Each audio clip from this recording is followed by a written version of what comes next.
I did it. I saw the new A24 horror-based movie against all my better judgment. I would say this is a light on horror movie.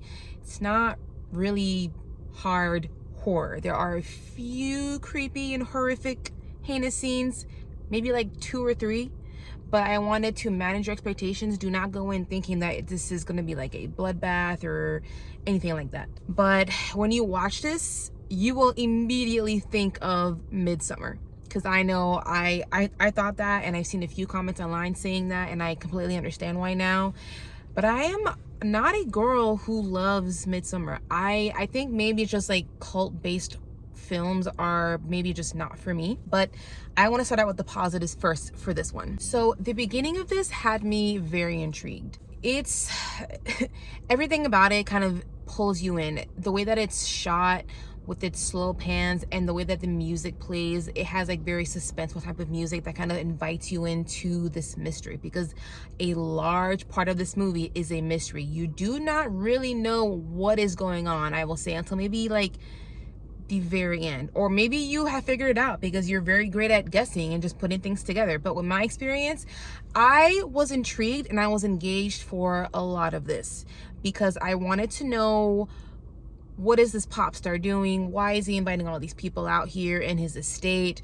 Why is everybody wearing blue? What's going on? You know, people are disappearing, people are acting weird. What's going on? So I think that is a good setup, because you're having me as the viewer ask all these questions. So I think this is a good way to start off the movie for about maybe the first 30 minutes, okay? Because maybe by about like minute 40, I am just about ready to have just a little bit more happen. I wanted more. I don't want to say I wanted all of the answers. This is why sometimes slow burns can be tough for me. I just get impatient and frustrated as a viewer, because what happens is you run into the problem of there's these random things happening that might be important later, but right now in the moment there's just kind of confusing and you don't really know what it all means. And I think that with a movie like this, when you're doing that again and again and again, it can run into kind of a wall. That's what it felt like sometimes watching this. But I'm getting into the negatives of this way too early. I will stick on with the positives. I think edebiri, I may have said that wrong, was very good in this. I know she has won an Emmy for a very popular show on Hulu called The Bear. I have not seen that show, but this is my first introduction to her. I think she was funny. I think she was charming. I think she was a good choice as a lead role. This will not take away my interest in her from watching future projects from her, because I do think she was good here. I was interested in following her character. When it comes to the positives of this movie, that's where that ends, and I'm gonna move on to my negatives. I know I may seem like I don't like slow burns that much, but there has to be a way where the filmmakers, writers are able to kind of just disperse a little bit more to keep me engaged. Because if you're just throwing out random weirdness at me, and I should have known because this is a A24 movie, it's running into the risk of me now. I am disengaged with the characters, I am disengaged with the story, because I'm not positive as to what is going on. And I like mystery and intrigue, but at a certain point, your girl wants to know some of the answers. So I think what could have worked in this movie's favor more is if you just give me a little bit of answers, some kind of version of some answers here, and then maybe a little bit more here, and then at the end you give me the full reveal. I think that might have brought me at a better experience with this movie, because I think I know and see why this is getting quite a bit of negative reviews. And even despite all the negative reviews, I was still interested in watching this. I still wanted to see it because I just was interested. I was curious about it. But a studio like A24 gets a lot of criticisms because they're also kind of known for making movies that are weird for weirdness sake.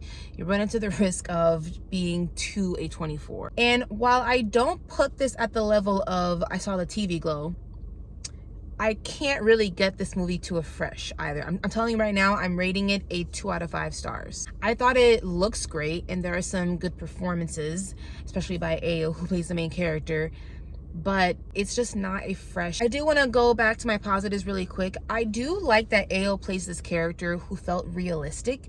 You know, she is in this estate and she's around these people. She's amongst this cult and she is asking very realistic questions. She's asking things like, well, what is this? Why do you do that? What does this mean?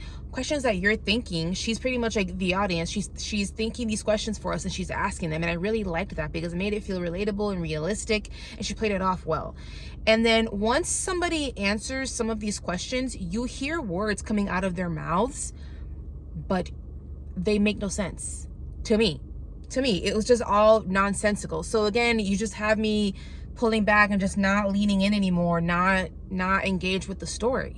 I will call out the fact that Ayo's character, Ariel, she's the only one who asks very sensible, level-headed questions, but then everyone else just kind of goes along with it, which I don't understand, but fine. I think that does play into the plot, and I think that also plays into what the type of message that this movie is trying to make.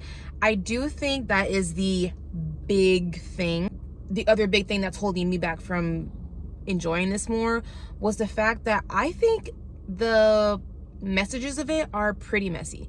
I think it is trying to say a lot of different things, and I think that if it stuck to trying to say one thing or maybe two things, this would have worked out better in this movie's favor. You have different ideas here, like celebrity. You know, are we at a place where we treat them with too much reverence to the point where we become a cult? It becomes a whole religion. Is blind loyalty with no questions asked, is that something that we really want to do when we're trying to raise up a leader and follow somebody? And also the exploitation of tragedies and then making certain figures who have done heinous things even more popular.